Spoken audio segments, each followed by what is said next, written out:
Hello everyone, मैं doctor प्रगति गुप्ता और आज इस वीडियो में हम बात करने वाले हैं CIMT के बारे में। ये जो थेरेपी है किस कंडीशन में पेशेंट को एडवाइस की जाती है और कैसे ये मदद करती है पेशेंट को जल्दी से जल्दी दोबारा से रिकवर करवाने में। अगर उसके अपर लिम्ब में थोड़ी थोड़ी स्ट्रेंथ है, थोड़ी थोड़ी मूवमेंट है, तो हम ये एक्टिविटी परफॉर्म करवा सकते हैं। CIMT का फुल फॉर्म होता है कॉन्स्ट्रेंट इंड्यूस्ड मूवमेंट थेरेपी। इसका मतलब क्या होता है कि अगर मान लीजिए मेरा राइट साइड जो हाथ है वो काम नहीं कर पाता है और वहाँ पर पैरालिसिस हो रखा है, कुछ मूवमेंट है, पूरी मूवमेंट नहीं है, तो इस कंडीशन के अंदर हमें क्या करना है, जो मेरा लेफ़्ट साइड बिल्कुल नॉर्मल है, जिससे मैं पूरे फंक्शन कर लेती हूँ, कुछ पकड़ना है, कुछ उठाना है, कुछ भी काम करना है, पॉसिबल होता है, तो ऑटोमेटिकली ब्रेन क्या करता है, ब्रेन हमेशा आसान रास्ता चुनता है, आसान रास्ता चुनता है। और जब भी हम किसी एक्टिविटी करवाने के लिए पेशेंट को बोलते हैं कि आप पानी का ग्लास उठाओ, तो ऑटोमेटिकली क्या होता है, अगर आपके राइट हैंड जो पैरालिसिस है, जहाँ पर थोड़ी सी मूवमेंट भी है, आप उससे थोड़ा सा धीरे से ग्लास को पकड़ भी सकते हो, तो भी क्या होगा, आपका ब्रेन ऑटोमेटिकली क्या करेगा, आपके लेफ्ट हैंड से फटाफट ग्लास को उठा के ले आएगा। जब भी किसी को लंबे टाइम से पैरालिसिस हो गया है तो पेशेंट के अंदर एक टेंडेंसी बन जाती है learn to not use. Learn to not use का मतलब क्या होता है कि पेशेंट जब भी उसको आपने एक टास्क दिया, मान लीजिए मेरे राइट हैंड साइड पैरालाइज्ड है और आपने मुझे बोला कि कुछ भी आपको पकड़ने की कोशिश करना है। अब मान लीजिए मुझे एक पानी का ग्लास पकड़ना है, अब ग्लास सामने रखा है, आपने राइट हैंड से कोशिश करने का ट्राई, आपने राइट हैंड से उठाने का ट्राई किया। अब इस कंडीशन में क्या हुआ, राइट हैंड से जब मैं ट्राई कर रही हूँ लेकिन मैं ग्रैस्प नहीं कर पा रही, तो मेरे ब्रेन के अंदर एक मेमोरी बन गई कि मैं इस काम करने में सक्षम नहीं हूँ, सक्सेसफुल नहीं हूँ। जब ये नेगेटिव इम्पैक्ट आपके ब्रेन में डेवलप हो जाता है कि मैं ये काम नहीं कर सकती, नहीं कर सकता, मुझसे नहीं हो पा रहा है, तो एक मेमोरी ब्रेन के अंदर बन जाती है कि मैं ये काम नहीं कर पाता हूँ। उस कंडीशन में क्या होता है, जब मैं आपको दोबारा बोलूँगी कि आप इस ग्लास को उठा लीजिए, तो सबसे पहले क्या होगा, अगर आपके सामने ये ग्लास रखा हुआ है, आपका लेफ़्ट हैंड राइट हैंड दोनों इस्तेमाल थोड़ा थोड़ा आप कर भी सकते हो, कुछ हाथ के अंदर मूवमेंट आ भी गई है कि मैं इसको अब पकड़ के लेकर आ सकती हूँ। उस कंडीशन में भी क्या होगा, जब मैं कमांड दूंगी आपको कि आप पानी का ग्लास उठाओ, तो फटाफट से क्या होगा, आपका ब्रेन फटाफट से लेफ़्ट हैंड का इस्तेमाल करेगा और इस पानी के ग्लास को उठा के ले आएगा। राइट हैंड में कुछ मूवमेंट होने के बावजूद भी वो ट्राई ही नहीं करेगा कि इस हाथ से भी मैं ग्रास्प कर सकता हूँ। ये इसका मतलब होता है learn not to use. Learn not to use condition के अंदर क्या होता चला जाता है, ब्रेन एक ऐसी मेमोरी बनाता चला जाता है कि मुझसे ये काम नहीं होगा। जब भी क्लिनिक में पेशेंट आता है, मैं उसको बोलती हूँ कि आप अपना हाथ का इस्तेमाल कीजिए, बाजू को उठा के दिखाइए। जब वो ट्राई करता है तो वो सबसे पहले क्या बोलता है, नहीं मैम मुझसे नहीं हो पाएगा। पेशेंट चलने में इतनी आनाकानी नहीं करता क्योंकि लेग्स दोनों इस्तेमाल होती हैं चलने के लिए, इसलिए ब्रेन फटाफट से उसे अडाप्ट करके रिकवरी पैर के अंदर ले आता है। पेशेंट को दोनों लेग्स का इस्तेमाल करना ही पड़ता है चलने के लिए, ब्रेन के पास कोई ऑप्शन नहीं है। लेकिन हाथ के साथ क्या होता है, हाथ की रिकवरी इसीलिए पीछे रह जाती है क्योंकि अगर आपका राइट हैंड साइड पैरालाइज्ड है तो पेशेंट का ब्रेन ट्रेन हो जाता है फटाफट से लेफ्ट हैंड से कुछ भी काम करने के लिए। मान लो मैं आपको बोलती हूँ कि कुछ सामान आप उठाओ, तो फटाफट से जब मैं आपको कमांड दूंगी, आपके अगर राइट हैंड में कुछ मूवमेंट आ भी चुकी है, आप थोड़ा सा सामान उठा भी सकते हो, तो भी ऑटोमेटिकली क्या होगा, सबसे पहले अननोइंगली, अनकॉन्शियसली आपका लेफ्ट हैंड उसको ग्रास्प करके आपके पास ले आएगा। ये आपको पता भी नहीं चलेगा कि आपने ऐसा किया है। लेकिन इस को करने से, इस कंडीशन को क्रिएट होने से दिक्कत क्या देखने को मिलती है, जो रिकवरी आपके हाथ के अंदर पैरालाइज साइड के अंदर आ भी सकती है, वो भी पीछे होनी स्टार्ट हो जाती है, वो भी रुक जाती है क्योंकि ब्रेन आसान रास्ता अब चूज़ कर रहा है। ब्रेन सीख गया है कि फटाफट से अगर मुझे कोई भी कमांड मिलेगी तो मैं लेफ्ट हैंड से ये काम कर लेता हूँ, तो वो अपने राइट हैंड को यूज़ करना ही भूलता चला जाता है। ऐसी जब कंडीशन क्रिएट हो जाती है और पेशेंट के हाथ में कुछ मूवमेंट है, आप मान लीजिए कि राइट हैंड साइड मेरा पैरालाइज्ड है, लेकिन इसके अंदर भी मैं अपने थंब को थोड़ा सा बाहर की तरफ मूव कर पाती हूँ, उंगलियों को हल्का सा बाहर की तरफ पुश कर पाती हूँ, रिस्ट की मूवमेंट हल्की सी कर पाती हूँ, तो उस कंडीशन के अंदर कॉन्स्ट्रेंट इंड्यूस्ड मूवमेंट थेरेपी बहुत अच्छा रोल प्ले करती है रिकवरी लाने के लिए। वो कैसे करती है वो मैं आपको फर्दर इस वीडियो के अंदर समझाऊंगी। क्योंकि जब भी किसी को पैरालिसिस होता है, स्ट्रोक होता है, चाहे हेमरेज हो ब्रेन के अंदर, चाहे क्लॉट आता है या फिर कोई इंजरी ब्रेन के अंदर हो जाती है, तो क्या देखने को मिलता है, ब्रेन के कुछ हिस्से के अंदर स्वेलिंग देखने को मिल जाती है। जो टिश्यू डैमेज हो चुका है, जहाँ पर क्लॉट आया, हेमरेज हुआ, वहाँ पर सूजन तैयार हो जाती है। अब जब सूजन तैयार होती है, कुछ टाइम पीरियड के बाद वो खुद से रिजॉल्व होनी स्टार्ट हो जाती है। वो रिकवरी प्रोसेस है बॉडी का, चाहे आप मेडिसिन स्टार्ट करो या ना करो कोई भी इनिशियली, क्योंकि इनिशियली ब्रेन के पास कैपेबिलिटी होती है रिकवरी की, बॉडी की रिकवरी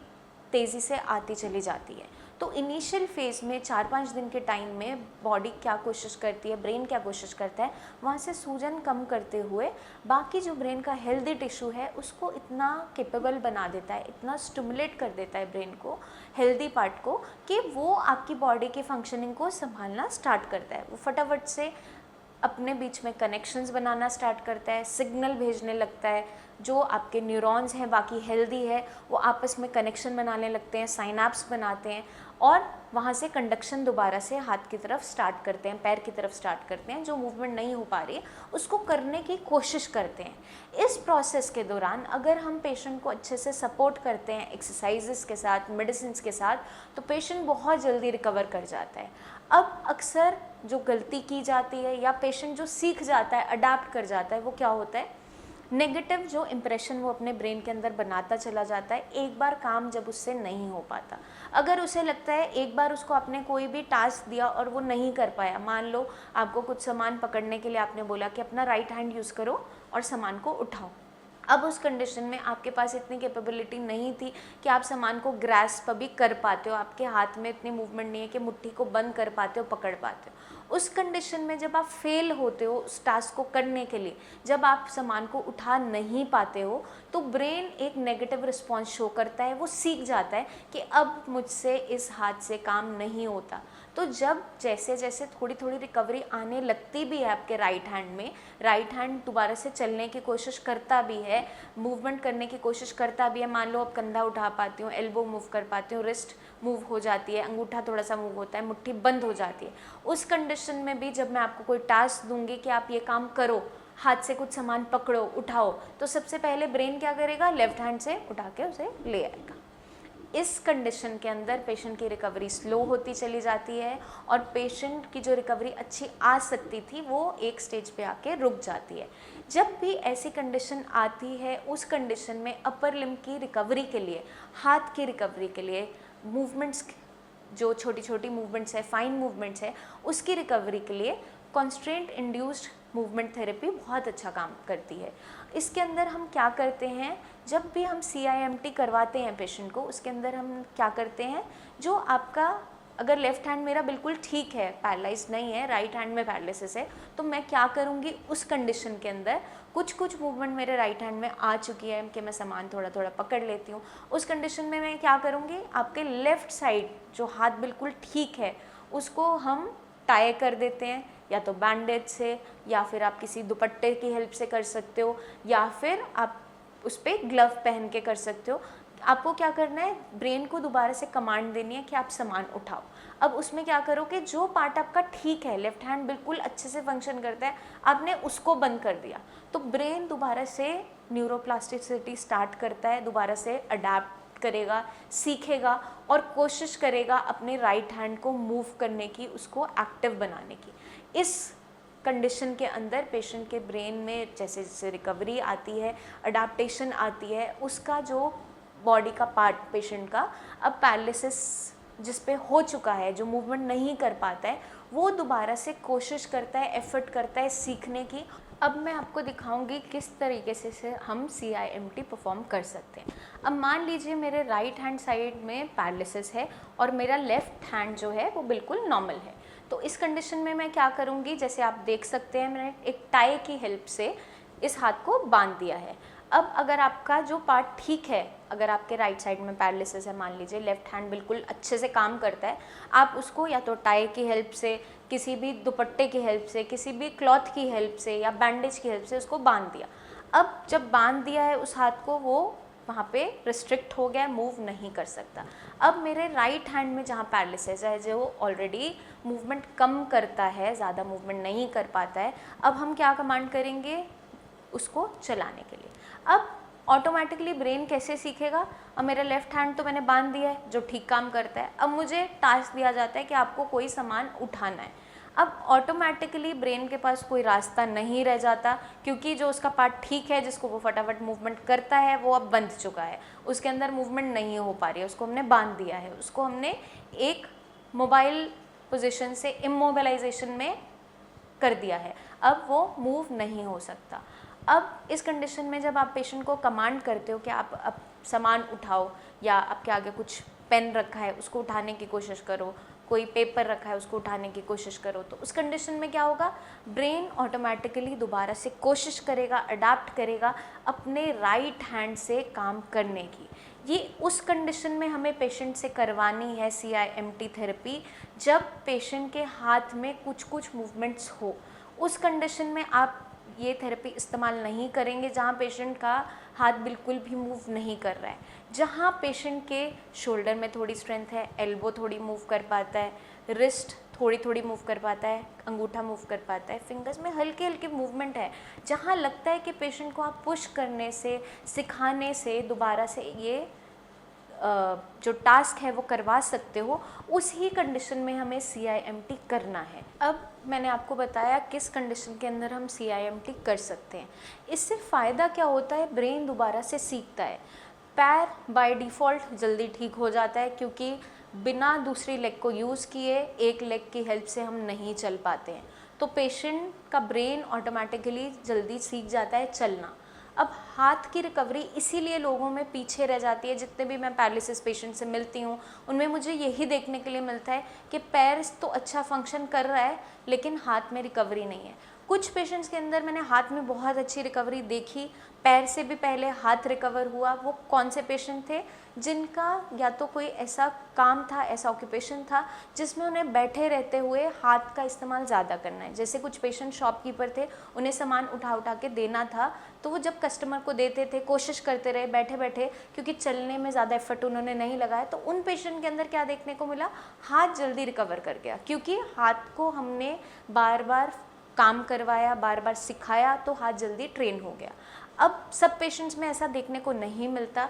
क्योंकि कई बार पेशेंट ऐसे भी आते हैं, जब मैं उन्हें बोलती हूँ अपनी बाजू उठाओ तो बोलते हैं नहीं मैम हमसे नहीं उठेगी। जब मैं उन्हें बोलती हूँ आप दोबारा ट्राई करो, थोड़ा फोकस करो, तो क्या देखने को मिलता है, वो थोड़ी सी मूवमेंट करते हैं, लेकिन वो पहले ही ठान लेते हैं कि मुझसे ये नहीं होगा, मुझसे हाथ से कोई भी मूवमेंट नहीं होगी, मैं सामान नहीं उठा पाता हूँ। तो ये नेगेटिविटी अपने ब्रेन में नहीं आने देनी है। इसलिए मैं अपने जितने भी पेशेंट्स हैं उनके केयर टेकर से खास एक रिक्वेस्ट करती हूँ, पेशेंट को इनिशियली आप वही एक्सरसाइज करवाइए जो वो कर पाता है। आपने कोई भी टफ़ एक्सरसाइजेस एकदम से पेशेंट पे इम्पोज नहीं करनी है। मान लो पेशेंट के हाथ में अभी फिंगर्स में कोई मूवमेंट है ही नहीं, तो आपने उसको बार बार सामान उठाने के लिए नहीं बोलना है। आपने इनिशियली थोड़ा सा कोशिश करनी है, उसके फिंगर्स को खोल के खुद से हल्के हाथ से उससे कोशिश करवानी है कि आप अंदर की तरफ उसे बंद करने की कोशिश करो, थोड़ा सा पुश करो बाहर की तरफ, कोशिश करो खोलने की। तो पहले हम फोकस क्या करेंगे, मुट्ठी खोलने बंद करने में कोई ना कोई एफर्ट लगना स्टार्ट हो जाए,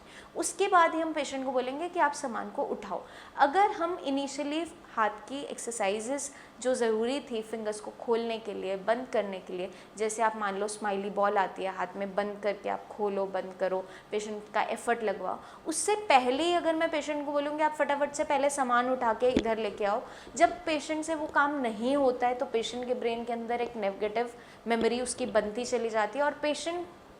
क्या सोचने लगता है, मुझसे नहीं हो पाएगा, मैं ये एक्टिविटी नहीं कर पाऊँगा, मैं ये मूवमेंट नहीं कर पाऊँगा। और जब एक बार ये ब्रेन के अंदर सेटल हो जाता है, ये आ जाती है चीज़, तो पेशेंट से आप जितना भी एफर्ट लगवा लो बहुत मुश्किल हो जाता है पेशेंट के अंदर रिकवरी लाना। तो इनिशियल फेज़ में हमें जो एक्सरसाइजेस चूज़ करनी है वो पेशेंट के कंडीशन के हिसाब से आप चूज़ करोगे। तो आपने एक छोटा सा बस काम करना है, आपने नीचे दिए हुए नंबर्स पर अपने पेशेंट की कंडीशन क्या है उसकी वीडियो आप एक छोटी सी क्लिप बना के हमें भेजो, कितना वो चल पाता है, कितनी मूवमेंट कर पाता है, हाथ में मूवमेंट है या नहीं, हाथ उठा पाता है, कंधे तक जाता है, कहाँ तक मूवमेंट है, वो आप हमें बना के सेंड कीजिए। उसको देखते हुए जो बेस्ट टू बेस्ट ट्रीटमेंट होगा वो हम पेशेंट का स्टार्ट करेंगे। साथ के साथ उसको वही एक्सरसाइजेज एडवाइस की जाएगी जो इनिशियली वो करना पॉसिबल है उसके लिए। तो इनिशियली हम ईजी स्टेप से स्टार्ट करते हुए टफ़ की तरफ बढ़ते चले जाते हैं। जो पेशेंट थोड़ा थोड़ा एक्सरसाइज करता जाता है उसके लेवल्स को एडवांस करते चले जाते हैं। इनिशियली उससे वही एक्सरसाइज करवाई जाती है जो वो करने में सक्षम है, जो वो कर पाता है।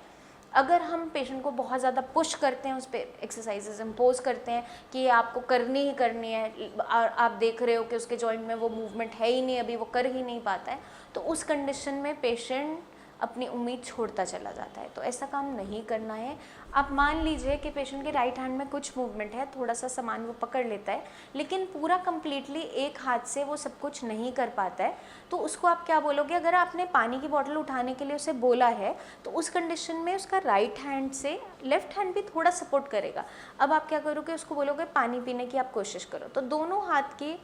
मूवमेंट से वो बॉटल को इस तरीके से माउथ तक लेके आएगा। इस तरीके से अगर हम एक्सरसाइजेस करवाते हैं, ब्रेन को सपोर्ट करते हैं, पेशेंट को सपोर्ट करते हैं, तो पेशेंट के ब्रेन के अंदर वो नेगेटिव इम्पैक्ट नहीं बनता है, नेगेटिव मेमोरी नहीं बनती है। अगर वो एक बार बन जाती है उसको निकालना बहुत मुश्किल हो जाता है और पेशेंट सोच लेता है कि मुझसे अब ये काम नहीं हो पाएगा। तो हमें क्या करना है? पेशेंट को हमेशा मोटिवेट करना है, उसको हेल्प करना है और उसकी प्रॉब्लम को समझना है पहले कि कौन सी एक्सरसाइज उसके लिए सही है, कौन सी नहीं है। कभी कभार कुछ कंडीशन में पेशेंट जानबूझकर ऐसा करते हैं कि मुझसे नहीं हो पा रहा है, तो आपको जज करना है कि पेशेंट की हाथ में वो मूवमेंट है या नहीं है। आपने पेशेंट के शोल्डर को पहले उठवा के देखा, एल्बो में मूवमेंट है नहीं है, कुछ एक्टिविटी करवा के देखा। अगर लग रहा है कि सारे जॉइंट सब फाइन है, शोल्डर मूव कर रहा है, एल्बो मूव कर रही है, हाथ में अब मोबिलिटी है, मूवमेंट है, तब आप उससे ग्रास्पिंग वाली कुछ चीज़ें पकड़ने की, बार बार प्रैक्टिस करवाने वाली एक्टिविटीज़ करवा सकते हो।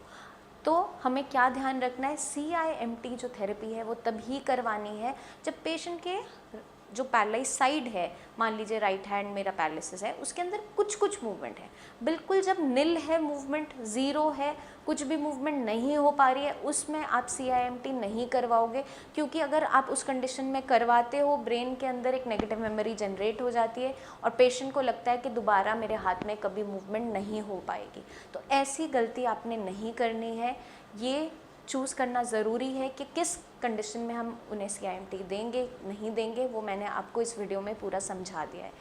फर्दर मैं बहुत सी वीडियोस लेकर आऊँगी आपके लिए, जिसमें हम बहुत सी ऐसी टिप्स लेकर आएंगे जो पैरालिसिस के पेशेंट को जल्दी से जल्दी रिकवर करने में मदद करेगी। तब तक के लिए आप अपना खास ध्यान रखिए, टेक केयर, और सारी की सारी एक्सरसाइजेस करते रहिए। कोई भी डाउट अपने माइंड में नहीं रखना है। अगर कोई भी डाउट है अपने एक्सरसाइजेस को लेकर, अपनी कंडीशन को लेकर, अपनी बीमारी को लेकर, तो नीचे दिए हुए नंबर्स पर आप हमारी टीम ऑफ डॉक्टर से बात कीजिए, उनसे पूरा क्लियर कीजिए कि कौन सी एक्सरसाइजेज मुझे करनी है, कौन सी नहीं करनी है। आपकी पूरी कंडीशन को समझते हुए जब हम आपका ट्रीटमेंट प्लान करते हैं वो बहुत अच्छे से सक्सेसफुल रहता है और पेशेंट के अंदर बहुत जल्दी रिकवरी देखने को मिलती है। जल्दी ही मिलेंगे हम नेक्स्ट वीडियो में। तब तक के लिए आप एक्सरसाइजेस करते रहिए, अपना खास ध्यान रखिए। Take care.